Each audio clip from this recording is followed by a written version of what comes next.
When most students start thinking about how to impress top-tier schools like the Ivy Leagues out there, their first instinct is to load up their resume with as many traditional, polished extracurriculars as you possibly can. You know the ones I'm talking about: debate team captains, summer research internships, or student council, student government, those type of things. And to be fair, those things definitely can and will strengthen your application, but the thing that catches a lot of students off guard is that those aren't the only things that might matter for your application. Admissions officers aren't just scanning your file for big-name roles or impressive sounding titles. They're actually looking for something a little more deeper. They want to understand the story behind what motivated you to get involved and what you actually did in that role, what skills you picked up along the way. Because the sense of direction and development is what's actually going to attract the admissions officer, not the title in itself. If you guys don't know me, my name is Shinwoo Lee, and I've been running Inspire Consulting for the past 3 years or so, and I've helped over 100 students get into the Ivy League and top 20 schools of their dreams. So in this video, I'm going to share one of the weirdest extracurriculars I've personally seen actually working with a student, and I'll break down why it stood out, how it highlighted qualities colleges actually care about, and what you can do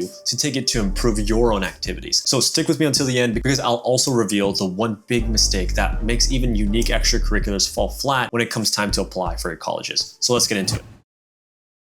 Let's start with something I hear about all the time: meme accounts. Students will ask me, can I put my social media account from TikTok or Instagram or whatever account on my application? And my answer is almost always no. Unless you've grown it into something really, really serious with like tens of thousands of followers and like sponsors and stuff like that. Like, come on, let's be realistic with ourselves. Is that really adding value for an academic institution? Probably not, because if it's just a place where you and your friends just share jokes, it doesn't really show colleges anything. Because from their perspective, it just kind of looks like you just spend time online, which all 8 billion people do, or at least most people do, and tons of students have these accounts anyways. So when they see something like that in an application, it doesn't really make them stop and think, this student is different. It just kind of makes it blend into the crowd, which is, let's be honest, the last thing you want them to do. But now let's just switch gears real quick and dive into the thing that I talked about earlier, which at first glance sounds absolutely absurd, which is competitive eating. I know, it kind of sounds like the setup to a joke, but hear me out, okay? Because the twist is I actually worked with this student personally who didn't just mess around. He didn't just do it as like a one-off challenge. This kid showed up day after day and trained to eat. You know, that sounds kind of weird to say that, but he actually showed up every single day to do this. And he was so serious about this. And now I get it. If you read something like that or hear something like that, as you are with your ears right now with this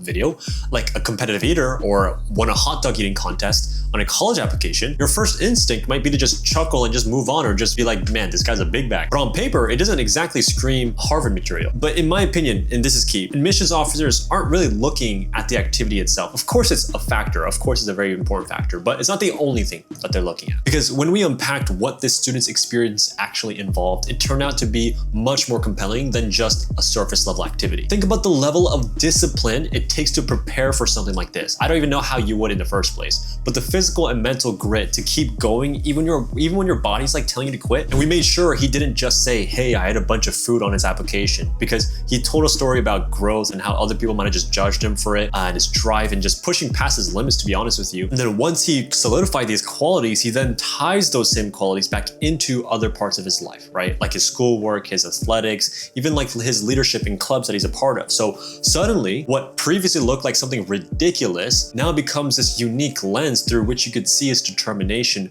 and character. And that's why this, off-the-wall type of extracurricular came off really, really well for this student. But what does all this actually mean for you and your application? And how could you apply this for your extracurricular activities? The main and big idea here is not about just trying to chase the most popular or prestigious sounding extracurriculars just because you think that's what colleges want. Yes, of course, to a degree, that is something that they want, but if that's all you have on your application, what are you going to look like? A cookie cutter application. What matters more is what your activity says about who you are. What story does it tell? And what kind of character traits does it highlight? Whether it's something classic like Science Olympiad or something out there, kind of ridiculous, like silly, like competitive eating, what counts is how you frame it. If you can show that your activity reflects values, like the characteristics that you want to show, then it has potential. And the biggest mark that most students miss is that they just throw the activity name onto the application and expect the AO to figure out the rest of the entire story. But think about it. If you're an admissions officer and you're looking at 100 applications this past week, you don't even have the time to guess what the student learned or how that activity changed them. You need to connect. As the applicant, you need to connect the dots for them. So instead of just saying, I was in a robotics club in one of your supplemental essays, go further. What did you do in that club? What challenges did you face? What skills did you walk away with? What new perspective do you have at this point? The kind of clarity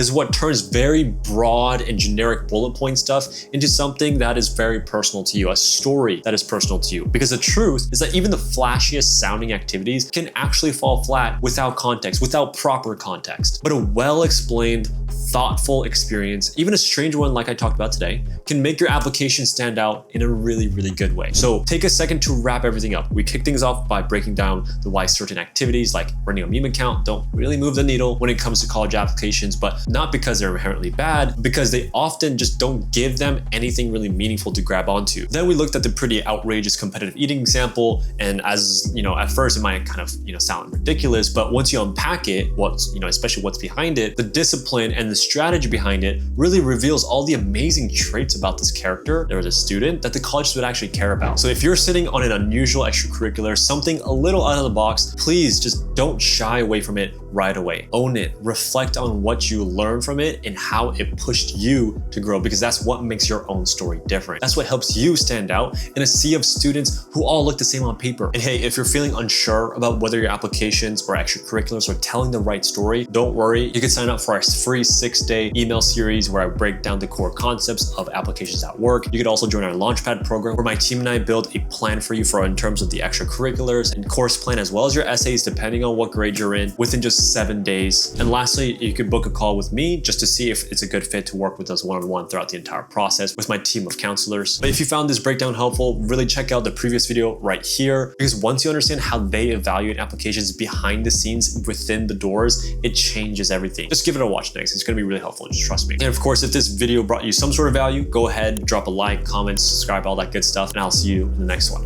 Peace.